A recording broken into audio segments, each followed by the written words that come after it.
प्रमिलारानी बायद'आ बड'लेण्ड मुभमेन्टआव जाय मैखोमै बाहागो लाबोनानै लिडारशिप लाबोदों देग्लायनि जे आसाम गभर्नमेन्ट बिथांखौ जाहाथे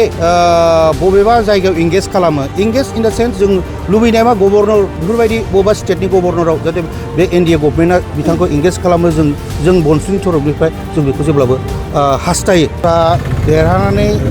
सौहैबो दैथाय हरजाबाय माने भट बिजेपि आरो जोंनि बिटिसिआव बिजेपि एबा कंग्रेस जायफ्रानोखि सहैबाय एबा बिपिएफ जायफ्रानोखि सहैबाय बिथांमोनखौ जों जेब्लाबो बनसुनि तरफनिफ्राय शुभेच्छा हरो आरो बिथांमोना जाहाथे माने जातिनि थाखाय आरो जोंनि देशनि थाखाय खामानिखौ मोजाङैनो मावलांगोन आरो माने जेसेबांखि स्किम आरो जेसेबांखि फान्ड माबा दङ बेयो जाहाथे माने मोजाङै डिस्ट्रिबिउसन जायो बेखौ जोङो खावलायो आरो मोनसे जिनिस आं बुंनो नागिरदों जे जोंनियाव बड'लेण्ड मुभमेन्टआव जाय मैखोमै बाहागो लाबोनानै लिडारशिप लाबोदों जे जोंनि तरफनिफ्राय बनसुनि तरफनिफ्राय प्रमिलारानी बायद'आ जाहाथे